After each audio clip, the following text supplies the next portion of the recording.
Hello and welcome to our January Hours Review here at DLRP Roundup.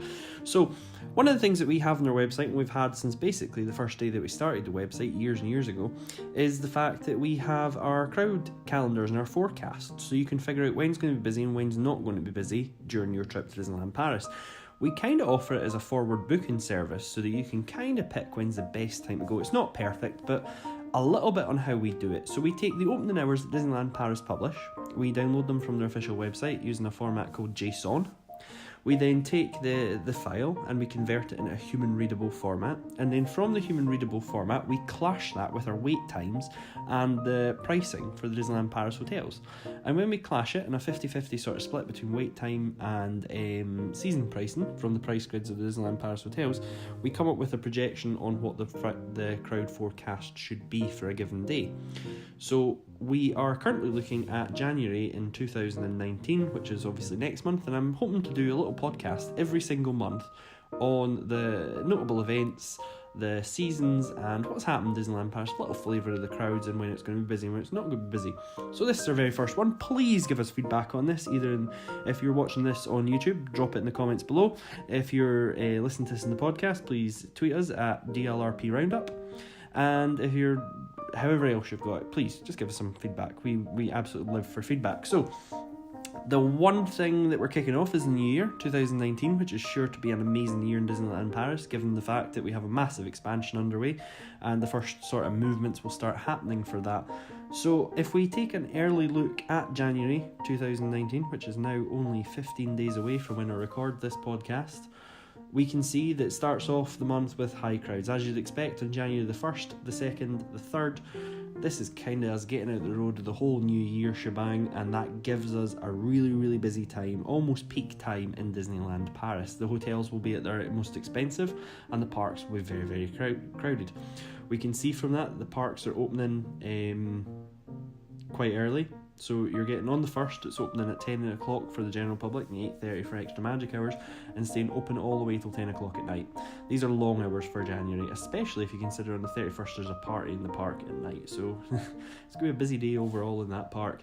EMH does exist the whole way through the month in both parks, which is a continuation of what's been happening in Disneyland Paris for a little while, and we can certainly see that EMH is going to continue on a two-park basis, which is kind of unique across the world because nowhere else sort of has that.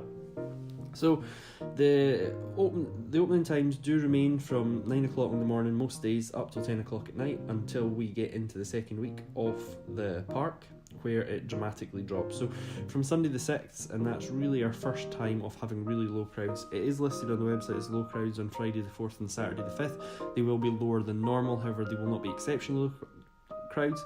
On Sunday the 6th, from around the mid-afternoon, it will start to get very, very quiet in Disneyland Paris. And then from Monday the 7th, we're going to have the lowest crowds in Disneyland Paris all year. And that is the transition week. So Monday the 7th, the 8th, the 9th, the 10th, the 11th, the 12th, I'm not entirely sure if it's inclusive, but anyway, up till the 12th, so certainly from the Monday to the Friday it is the transition week, so there are 5 days of transition, and that's where they're going to pull down all the Christmas stuff. So Christmas does continue all the way up until Sunday the 6th, all the way up till the park closes at 9 o'clock on Sunday the 6th, and that's when Christmas gets ripped down. After they rip down Christmas on the 6th, it goes into Monday the 7th, so overnight they will get rid of it, all gets pulled out of hotels, and I'll probably do a blog post on this because we actually have some photos of this happening live. I was there for it happening 2 years ago. They will pull it all down, and then we begin our transition week. Transition weeks are where they stage the park and get ready and put fixtures and fittings on for the next set of seasons. And it is historically in January the absolute quietest time to be at Disneyland Paris. So if you want to go for absolutely the lowest queues and the best time for having nobody else about, January the 7th all the way up to the 12th is a great time to go to Disneyland Paris. From the 12th though, this is where the fun begins, because our first season begins. Our first big event in Disneyland Paris begins on the 12th of January, and that is where we begin Star Wars Legends of the Force. So this is like our season of the Force from last year. It will take place predominantly in the Walt Disney Studios with the nice projection show and such, and it begins on Saturday the 12th, and this is our Star Wars season, and it goes all the way on, so it goes on until March. So a fantastic, very early start. Very strange to see Disneyland Paris start the season so quickly.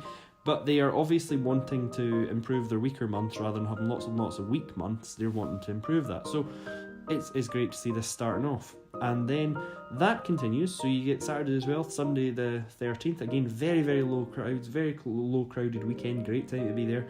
The Monday, again, although it's closing very early, the park's shutting at 6 o'clock, which is probably the earliest they can close because they need to run illuminations. And to run illuminations, you need a dark sky. So you can see 6 and 6:30 closes that week, all the way up till the 17th, which is a Thursday, strangely, and that is the last day of very low crowds that we have on the calendar. And on that Thursday, the 17th, we're going to begin Pirates and Princesses, which is the fantastic season in the Disneyland Park rather than the Walt Disney Studios, and it kicks off in the mid-January, which again is very, very early. But again, Disneyland Paris are obviously hoping to capitalise on the fact that there's cold weather and bring back one of their favourite 2 seasons in a bid to bring in the guests. So again, we can see from that weekends we're starting to bounce back up, and we're getting 8 o'clock park closes again, 7 o'clock, and then we're back to 6:30 for the week after. So we can see that there's lots of interspersal of low crowds and very low crowds, depending on when you're there, and depending on what you're going to see.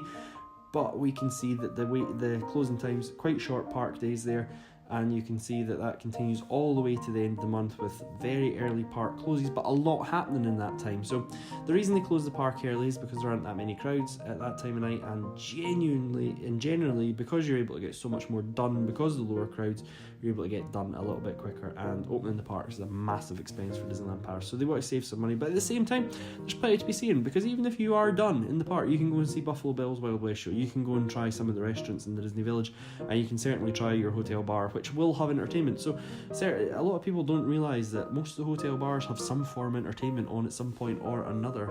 My favourite one is actually the Red Garter Saloon at the Hotel Cheyenne, that has a fantastic little piano in the corner that gets played, and especially when the park closes early, they make sure they've got that on. So please take advantage of your hotel and resort fun, and certainly if you're staying on site, you can go to the hotel pool, and if you're staying in one of the off-site resorts with a pool, make sure you visit the pool, because most of the time these pools are open till 10 o'clock at night. So make sure you're doing that, and make sure if you are going, you are either getting the tail end of Christmas up till the 6th of January, which should be some fun.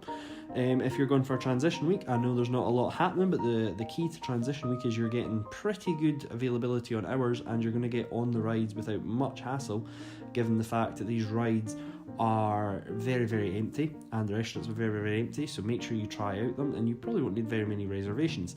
And then from the 12th, you can get Star Wars Legends of the Force, followed by the 17th, which is Pirates and Princesses.